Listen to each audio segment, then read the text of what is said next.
It's recording. See? Okay. Finger. Okay. Okay. Just a second. I just have to have something for my nose. I'm not. Probably should have waited. Okay. Good afternoon, Allison. Welcome back to your third session. Are you excited? I'm not excited, but Oh, yeah, it's I good to see. be here. Okay.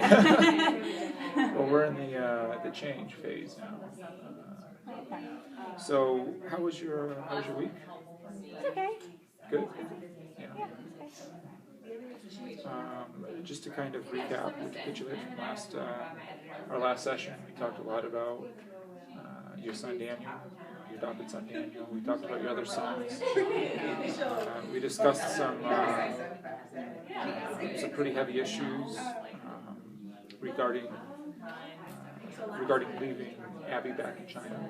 Yeah. Has there been any? Oh, excuse me. We also settled on 2 goals from last time. Is that correct?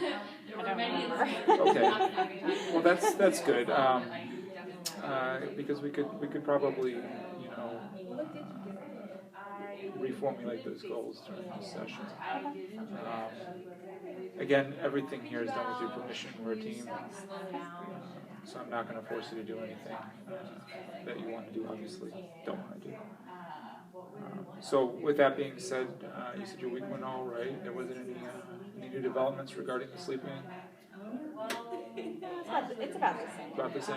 Okay. Everything's about I the think same. so. Yeah. Yeah. The holidays are coming up, so that's like fun, but there's a lot to be done for Thanksgiving. So Right. And this is. Thing. Oh, really? Okay. Yeah. Who are you hosting? Well, we've got my mom and my stepdad coming in town, and then we have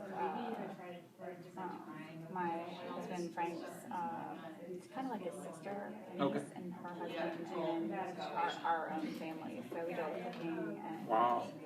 cook the table for everyone, make sure the house is clean. So there's a lot. It's Thanksgiving's a big crazy time. Yeah, Holidays are sounds like it. crazy when you're hosting. Absolutely. That's pretty impressive. Do you enjoy cooking? Mm-hmm. Yeah. Yeah. Does Daniel like your cooking? He's never had Thanksgiving. Oh no, that's actually not true. He has had Thanksgiving dinner. He does like my cooking, but he misses some of the traditional foods. He misses too, of course. Yeah. So, but yeah, he likes anything that has to do with the family. That's good. Yeah. Yeah. And the other kids, like, they love it too. Right. They get a day off from school, and they get to run around and sleep in if they want to, or get up early or whatever. Mm-hmm. So lots of yummy food. Mm. That being said, though, we're going to be, throughout this session, formulating new goals. Do you think the holidays are going to kind of interfere with you being able to keep some of these goals? I guess it depends on what the goals are. I don't really remember what they were. Do you remember what they were? Yeah, so what we were discussing was simply taking just kind of keeping a record every time you were kind of kept awake, or you weren't able to fall asleep because you were thinking about Abby. And your second homework assignment that we decided on was essentially tracking certain thoughts, negative thinking that you were having. But I've been able to do some of the sleeping stuff because it's just from when I can just sit down and do it all at once. Mm-hmm. Because you only sleep once a day, in theory. Yeah. But the other one, I tried to start doing it, but I can't keep track of. I can't do checklists and stuff throughout the day. Right. So I see. Yeah. It's way too much. Right. Yeah. Okay. We also.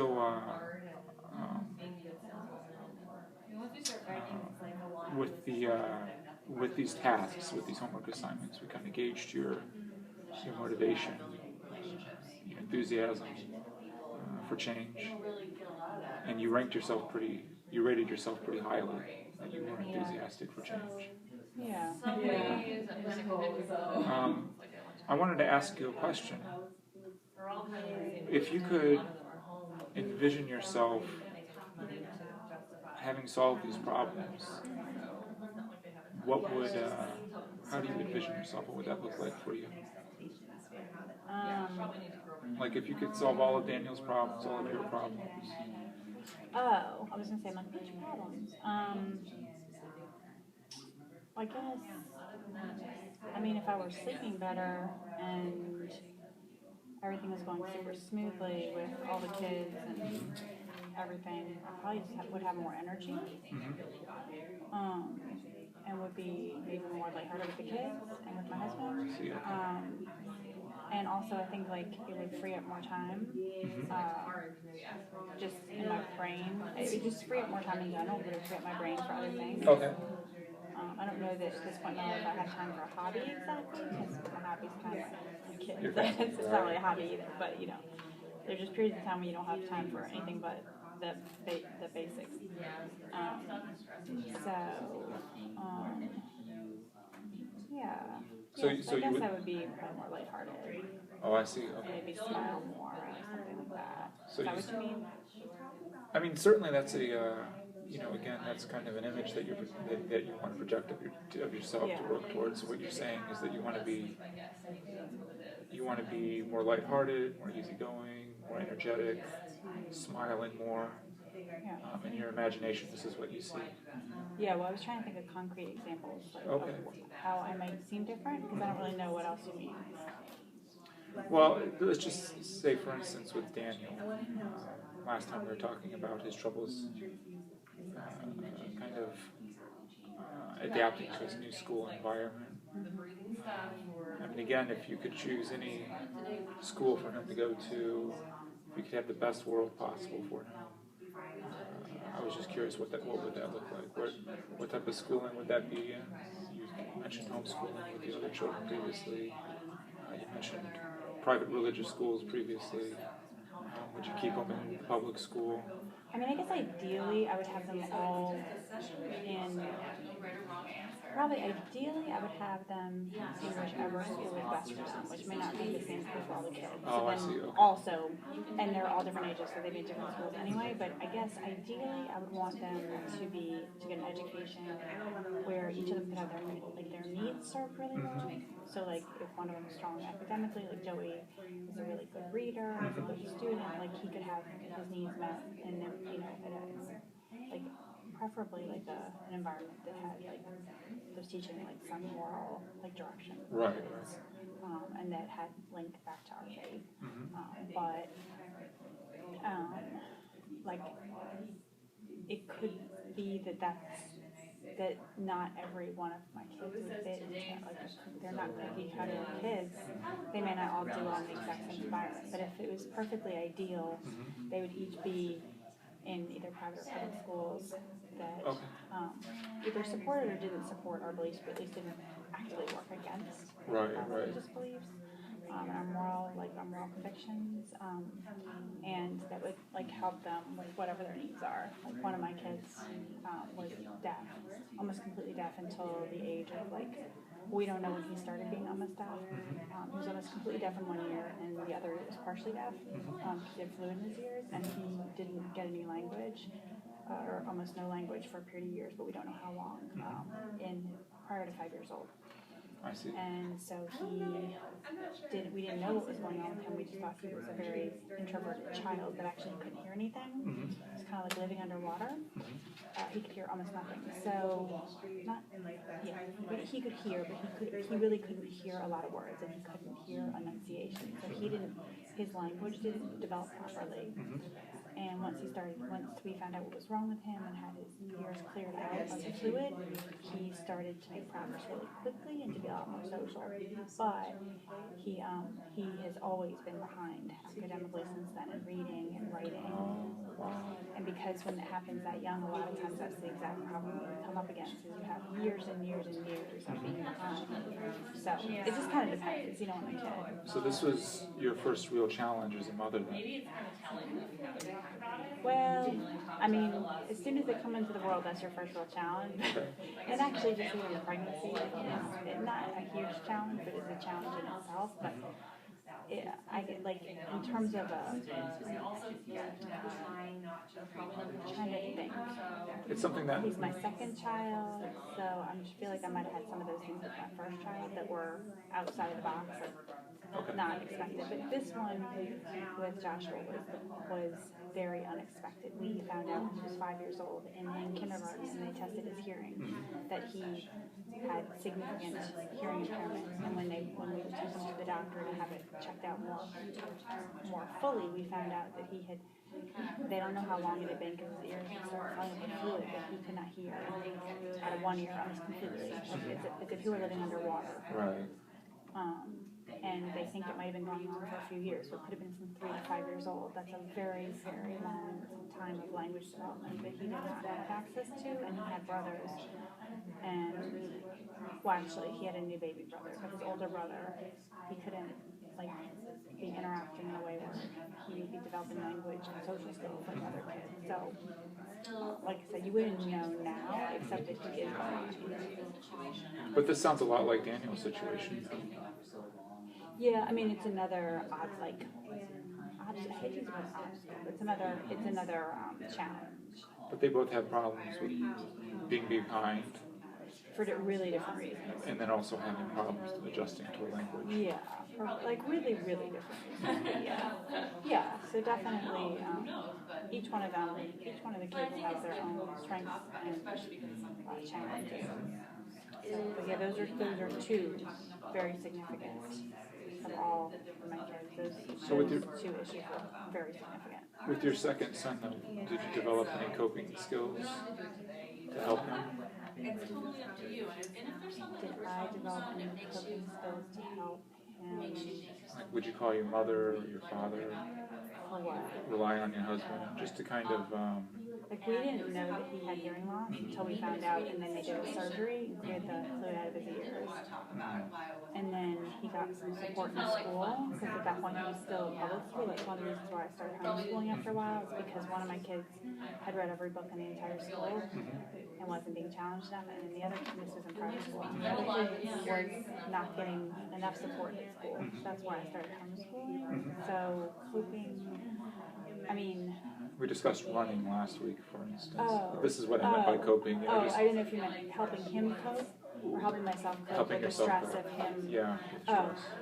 Running's always been my thing. Okay. Running and just like spiritual work at night, like reading spiritual passages and just like really praying, that sort of thing, like getting closer to God. So essentially the same. It's the same. Yeah. It's always been pretty much the same strategy. I mean, I might throw in a little something, try something new, maybe something a little trendy or not. But I try to go to bed right around the same time every night. I try to get up right around the same time every morning.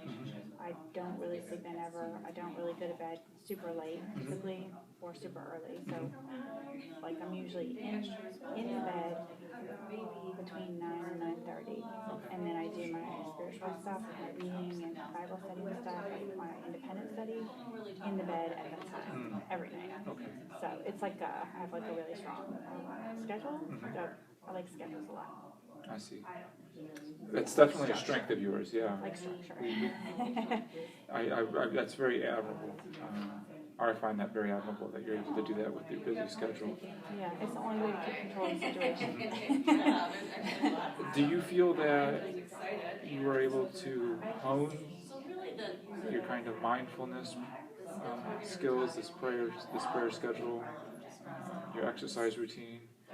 Honing meaning like you're able to really kind of get it under control while you were helping your second son. Oh, you mean is that when I started to do it more routinely? Because I've done it my whole life. Right. Not necessarily more regularly, but just understanding that about yourself, that this is what you need to do to cope, and you're able to fall back on that very quickly. I kind of moved from, I've known since probably early college, maybe even high school, that I have to exercise a lot. Yeah. I need to be outside a lot. I've done it for an extremely long time. Okay. And when the stress goes up, and the pressure goes up, and the responsibility goes up, it definitely got it just reinforced the idea that I needed to continue. So like when you have a newborn and stuff and you're not sleeping and they won't let you put you down because it's screaming, you can't go for your run. You might not be able to take a shower for a few days. Right. You might not be able to even eat. That's not uncommon for moms of young babies, especially newborns, like 0 to 3 months, to not get a shower when they prefer one, not get to eat with any kind of regularity whatsoever. Yeah. That's really common, and like an incredible lack of sleep. So like you can't get your basic needs met. So it's pretty hard to like. You sound like a real hero. Well, because I've done it so many times, but it's just if you've done it, then you would know like how it is. But anyway, so it was pretty hard to do it. I always sort of craved getting my exercise daily. So as soon as the first 3 months were over, even the first 2.5 months, and I was healed and everything, so I could exercise right after I had a baby. Uh-huh. Then yes, I just made it a priority. Mm-hmm. I would run over getting a nap in, like if I had a choice, like that was my thinking. And my husband really like supported me with that, and I would just fit it in whether I had to run at 4:30 in the morning or 8 at night or whatever, or 9 at night. So yeah. I want to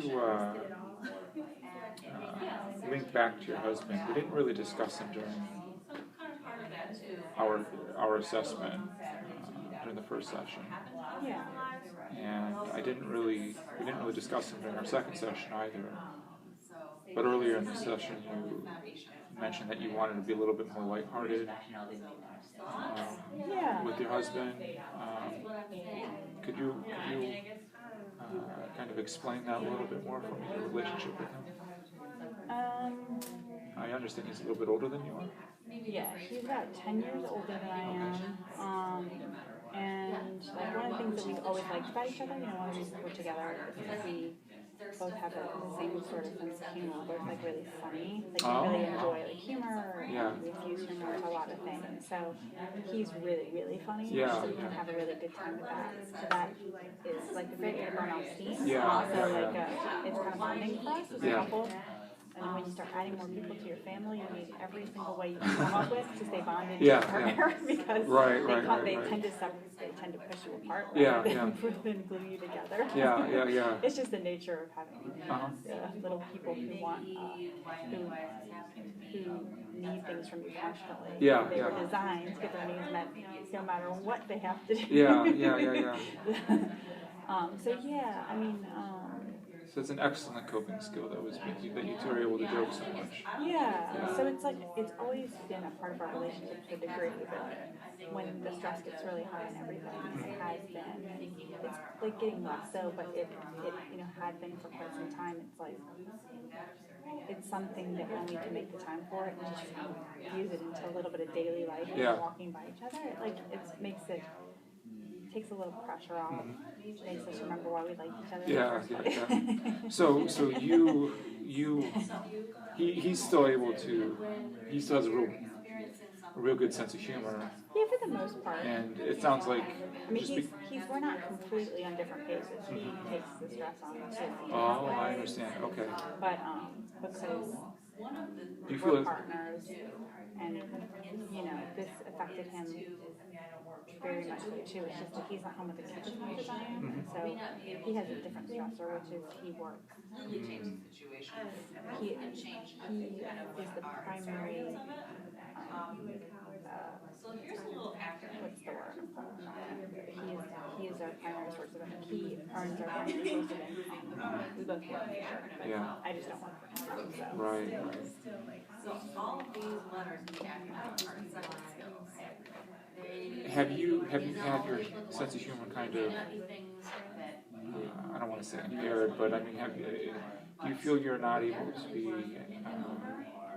kind of make levity of things, or joke around as much as you used to?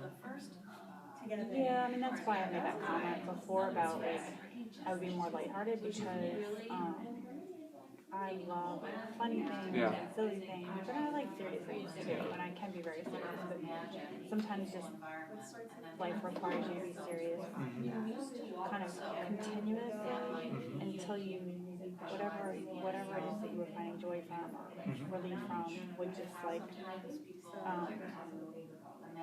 would almost like disappear. Yeah. So I think that was what was starting to happen, and it happened a few times. Like it's just probably like the way life Yeah.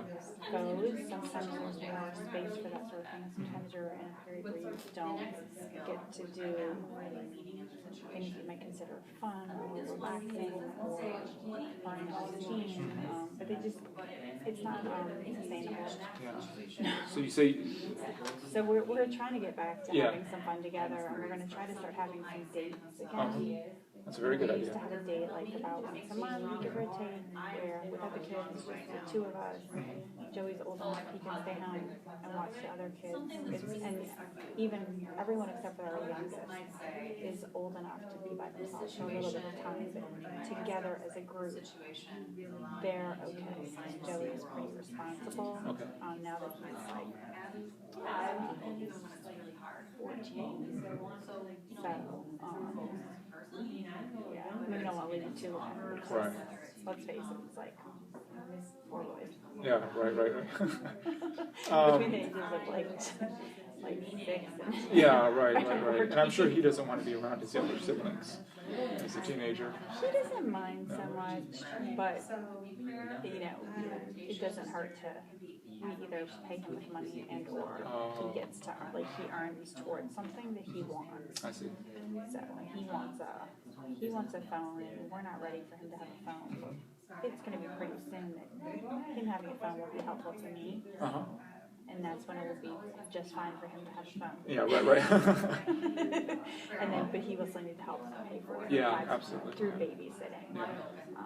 Like it wasn't a baby, but yeah. What about disappearing? Can you tell me more about that? You said disappearing, correct? Disappearing where? I thought maybe I'm just not tracking correctly. I thought I heard you say that you wanted to disappear sometimes. I must have misheard it. Well, I might we not. don't have to dwell on Well, I was that. trying to think if maybe I said it in context, maybe it would ring a bell more. I don't Okay. think I said that, but maybe I did, and I don't remember Okay. the context. But I just needed to touch back on that. Yeah. But if it's not that big of a deal, we I won't think focus I on want it. to disappear, so that's That's good. encouraging. And I can understand why you want to know about Right. So your husband, though, he's a jokester. He has a good sense of humor, just like you do. But he does know how to balance being serious, balance, kind of, again, being lighthearted. Like he knows when to be serious. Okay. Yeah, as much work as it is and as stressful as it can be, raising kids is hilarious. Really hilarious. Yeah. Like, you don't even need a TV or a radio or anything. You can just sit around and watch them, and they're funny. Yeah, I right. mean, sometimes you want to, it can make, if they're yours, sometimes it can stress you out to see them breaking all the rules or being just ridiculous. Like, they are funny. Yeah, There's yeah. never a dull moment. That's like my catchphrase. Like, Yeah. never a dull moment. Whether just like the ridiculous outfits they'll put on to go outside and play, whatever game, just really funny. Yeah, So yeah. we can, when he's around and we're able to slow down for a second, we can actually crack up. Right. Some of the things that they say, some of the things that they do. Yeah, We still yeah. have a little one, so he's Yeah. like the little one. Also, they do really cute things that are sweet. Right. Sometimes not so sweet. So there is this there is a lot of material that could be funny. Yeah. It just depends on if we choose to. How does Daniel kind of integrate into this? He gets right in there and he wants to be part of the group. So Yeah, I see. he does. He's always joined right in. He is different than my other kids, but my kids are all different from each other, but they look a lot alike. He doesn't look like them, so that's like one thing. Yeah. But that doesn't seem to be a problem when I was like, not with my group. But he participates. Culturally, he's from a different, you know, he's from a different background altogether. Yeah. Like on many fronts, right? Like he was raised in an orphanage until he was like 12 years old. I think he's lived in a few foster situations. He was actually treated quite well considering compared to Abby. But Anything in this whole mix that's jumping out. he's had to learn Seems kind of like something. what American kids find funny and Yeah, not I funny, see, okay. and what's allowed and what's not allowed, and what can get you in a lot of trouble in one country might not get you in nearly as much trouble in another country. And they're just, you know, and it's like it's very situational. So he's caught on really quickly because he always wanted to be here. He always wanted to join the family. He always wanted to be here. I just hope that he isn't trying so hard. Honestly, I haven't really thought about it, but I hope he's not trying so hard to be an American boy, an American family with brothers, that he loses some of who he is, or he forgets. You know, maybe he. I hope he doesn't forget or mask, hide the way he actually is. Like if there are things about him that aren't just like what he thinks we want to see from him, I hope he still feels comfortable enough to show that. I don't think he's hiding that, or if he is, he's only maybe hiding some of it, not a lot. But if he does that, there will be long-term effects that will make it, I think, that will cause him a lot of anger. That's what I think. I think if he grows up to be 30, 40, 50 years old, and he realizes an entire portion of his life he tried to fit into a certain way of life, but he wasn't really fully on board for it, and he wasn't able to be himself, that it will be a problem for him. And that's a little hard to know. Maybe as he is here with us longer, and as he's a teenager. So what are teenagers doing? They're discovering their identity. They're trying out all different sorts of things to figure out who they are. He's actually come to this country at a nice age because he's learning. He is discovering who he is. So hopefully that all works out well. But you know, he didn't have the benefits that my other three kids had.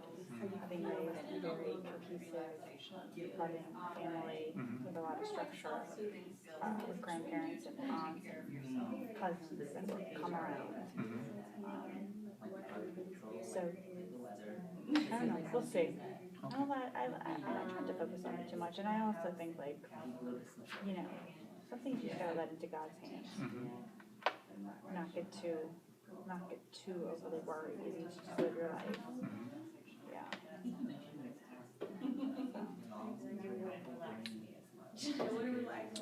Last week, you mentioned something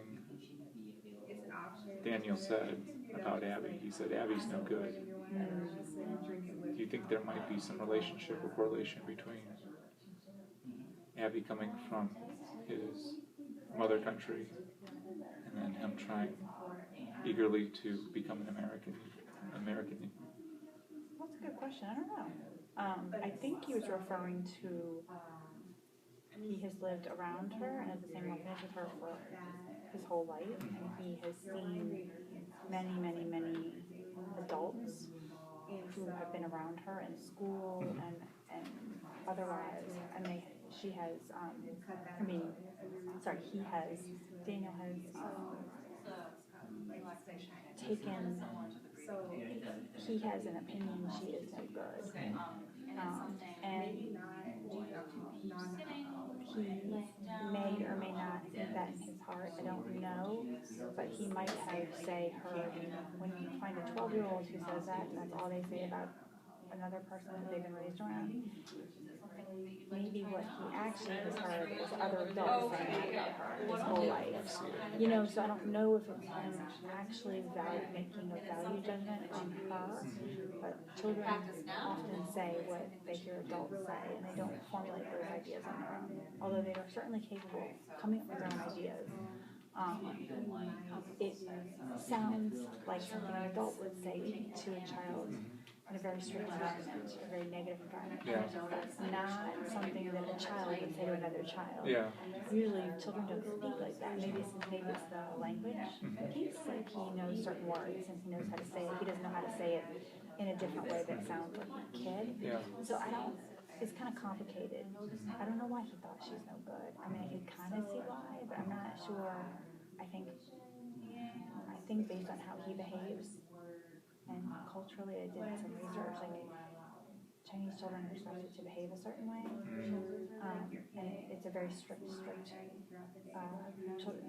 parents tend to be very strict, schools tend to be very strict, places tend to be very strict, and so what's valued in children is quiet and good grades and following the rules. And I don't know that she necessarily did all of that.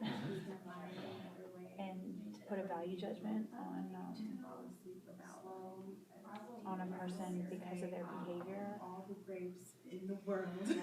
I don't know that she wasn't any good. Maybe her behavior wasn't so awesome. I don't know. So, anyway, so yeah, I guess I wonder why he would say that and kind of know why, but then I also think to myself, well, maybe there was all this other stuff going on I don't know about, but maybe I will ask him someday. Maybe I'll try to get more information from him, but quite honestly, he's just caught on to English. He's just really caught on to English. It could still take a few more years before he really, really can speak deeply about things like emotions. And I mean, think about the age, and then think about what kind of language you need to know. Like, you just need to understand a lot of different English words to speak about that, and also know a lot about yourself. Most they don't know that about themselves. They're just learning it, if they are even learning it at all. So it's so I kind of leave it alone, and I'm like, Abby comes in and out of my mind all the time, but I try to just go forward, move forward, keep going with the life that I had. And if for some reason we were ever to she was ever to come into our life again, it would be, it would be a divine intervention that I don't have control over, and I don't, if there was some reason why she was not in our life anymore, or she came back into our life, it's like it's from a much higher power, and I just have to leave it alone and let it be. I don't totally understand it, but sometimes you just have to have a little faith. And we have him with us, and we have 4 total. We have 4 kids that are very healthy and happy, and so then it's my choice whether I'm happy or not. My choice whether or not I make the most of the situation, or my husband and I make the most of the situation. So yeah. Okay, so you said it's your choice. I think so. Okay. I mean, as to how I behave and how I act and how I carry on. I could deal with stuff to a degree, and then keep living my life. Things can't stop. We need to keep going forward, and hope that time will heal. So that would be possibly a goal, or a hope.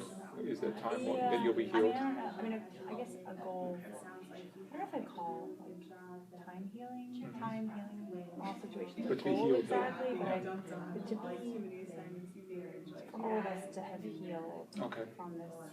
However each person in my family took it on. So I guess maybe by the grown-ups healing first, and by being able to talk to the kids about the situation, because that's one thing we haven't really done. We haven't really sat with our kids and just, it's been too painful. It was too painful, it was too difficult. We came home with Daniel, we all had to adjust and assimilate, he had to assimilate. We didn't have time to just be sitting around talking about how she feel all the time about every little thing. He didn't even have the language to talk about it, not the English language, and we only speak English, we don't speak Chinese.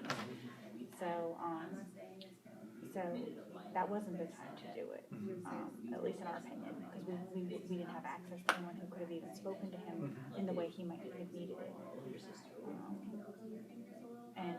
But I do think, you know, as time goes on, maybe it would be important for Frank and I to have family discussions about where we just bring up the topic and say, hey, or even maybe individually, like the individual kids, like maybe not all the groups. Sometimes they can be a little rowdy and kind of get ridiculous, but or in smaller groups, talk to them and give them the opportunity to say what they think or how they felt, or are they angry about anything, or are they sad about anything that has to do with what went on at that time. And maybe then we could even talk as a bigger group once we talk separately.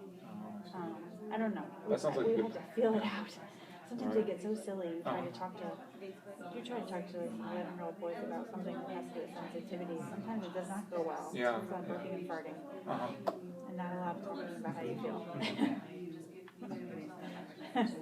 Your facial expression changed slightly as you told me that, so it seems like pretty it's funny. That would be an example Yeah. of how funny it could get. Yeah. Trying to tell them something serious and then But I mean, it seemed like you were joking a little bit as you were. Were you dreading? Are you dreading having to bring this up with your kids? I'm not looking forward to it. No. Okay.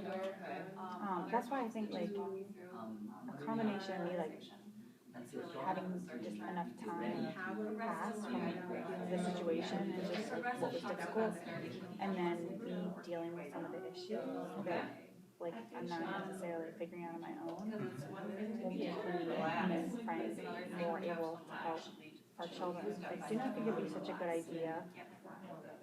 It's my personal opinion, but I feel like the adults should have their shit worked out before we start trying to have these conversations with the kids, because you better be ready. When you start talking to kids about stuff like that, you better really be pulled together. It doesn't mean you can't like cry or get sad, but you better know yourself pretty well. Because it otherwise it can scare them or hurt them instead of helping them understand. Is what I'm thinking. And so like the two of us individually understanding where we are, maybe us talking and making sure we understand, agree even that, you know, talking about it with the kids. We haven't really talked about that much either. We have some, but not in terms of, not with the focus on the parents talking to the kids and letting them talk about how they're feeling, or let them know that they can, whatever feelings they have are okay. If they want to talk separately to us, or I don't know. I'm having a hard time imagining how this would all go. I like the idea of it very much if it could go well. But I think it sounds like we're far off from we're that. pretty far from Yeah. Yeah, maybe that's why I'm frowning and looking doubtful. Do you think in order for you to be healed, you're going to have to take this step and discuss this with your husband? Oh yeah. You will? Okay. So that's something we might need to work towards in the future. Yeah. I think so. May I ask, what would you like to be healed from? Last time we talked, we discussed a lot about guilt. And you said something pretty interesting last week, or excuse me, in the last session. And you said that the mothers get blamed for everything. Oh yeah. Can you tell me more about that, please? I feel like the healing from that would then be, as that is a lifelong accumulation of, it's a cultural piece. I don't know if it's a cultural piece for every single culture, but I feel like it might even be a cultural piece for every culture. I'm not really sure. I've yet to speak to moms anywhere, unless there are not moms involved. And then I don't know what happens otherwise, because I'm from a certain sort of family, like more traditional. But if there's a mom present, or a mother figure, they will be, whatever goes right with the kids, they might get some praise, but whatever goes wrong with the kids will be their fault. Okay. It's kind of a cultural thing, and like I said, I don't know. I feel like it's almost like a universal, like it's cultural, but then it's universal but it's also, each culture probably handles even that a little differently. So as I would heal from it, I would come up again. Every time my child does something that is, something quote unquote wrong for whatever society, whatever society thinks is wrong. So you think Sex people, before marriage, yeah, getting caught with a DUI. I mean, these are like making these things up. Like it would still somehow, if they're not even those things haven't happened yet. I hope they don't, but there would still be turned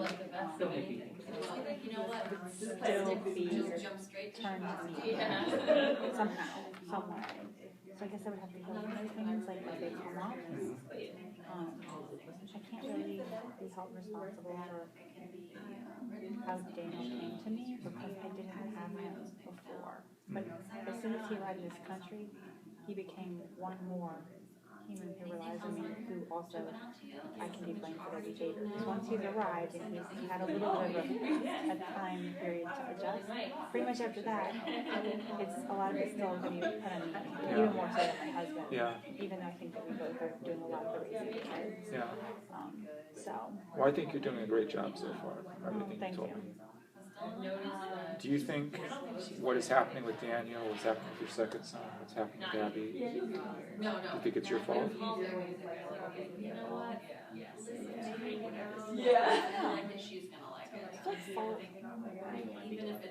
don't know. Like, do you think people would blame you for what's happening to them? I think that what I'll be blamed for is not figuring out a way to get the second child home with me. That's what I think I'll be blamed for. Oh, I see, okay. Because if I was a better person, if I was smarter, if I was more passionate, if I was more bored, if I any of those things, any and or all above, and not to make light of any of them, we would have found a way to get her home. Yeah. And maybe that's more of a we than just me, but I still think it would be more my fault than my husband's fault. I see. It's just because it goes along with just having kids. So there's really tough on the mom typically when it comes to how children are coping and behaving, et cetera, et cetera. So in terms of how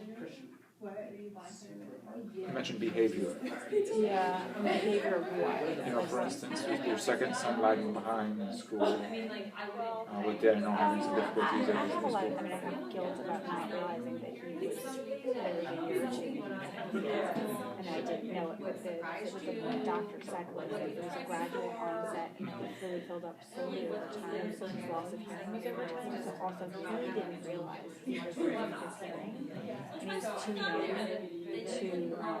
a combination of two things. He was starting to become very good at speaking. Right around the time he would become very good at communicating and speaking, he was losing his hearing.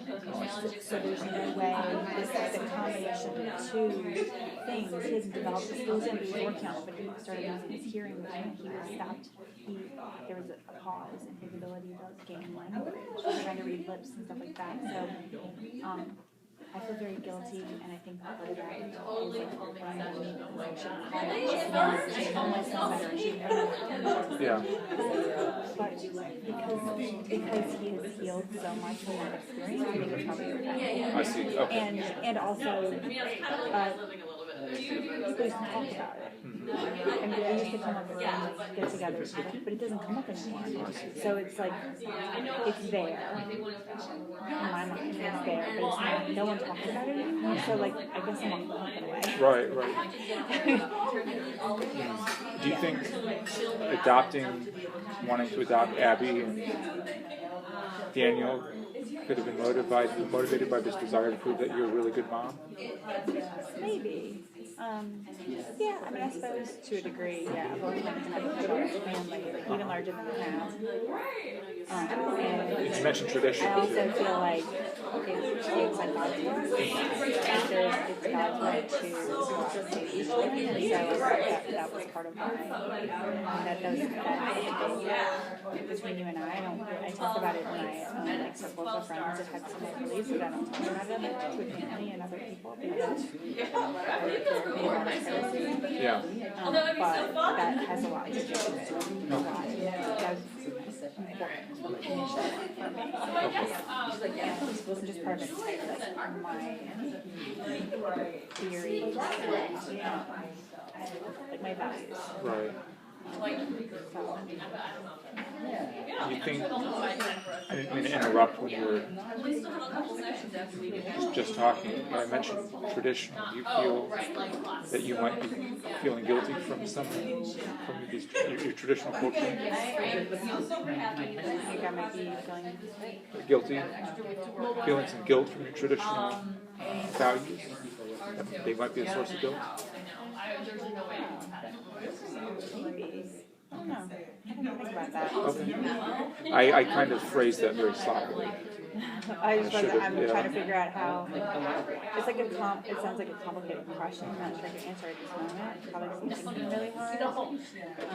And also, most of the people I'm around are like me. We're all sort of doing the same thing. That's like been very intentional. So we're not necessarily. I mean, I'm around other people like me, so I don't necessarily think very often about how it could be different. Right. Right. So it's a little bit hard for me. Oh, I see. Well, Allison, believe it or not, our hour is almost finished. I just want to summarize some points real quickly, just to make sure we're on the right track for the next session. We discussed again, Daniel. We discussed how your week went. We discussed some of the goals that we had decided upon the week before. We also discussed that some of the homework assignments would be difficult to keep with your busy schedule. Yeah. And then as our session progressed, we focused a lot on this idea of guilt. Your husband and your husband's sense of humor, and your sense of humor as being a source of support and strength. Do you think it would be fair to say that you would like to be healed from this guilt, from having to leave Abby behind? Yeah. This guilt from having to leave? That would be fantastic. Okay. Well, I think when we come back from the holidays, devising some goals to eventually address that, maybe some long-term planning to discussing this with your husband and your kids would be a good step forward. That sounds good. Is that good? Yeah. Okay. Well, thanks so much, Abby, for coming in. I appreciate your decision to continue working with me. And I hope you have a happy Thanksgiving. Thank you. Okay. Let's hope this worked.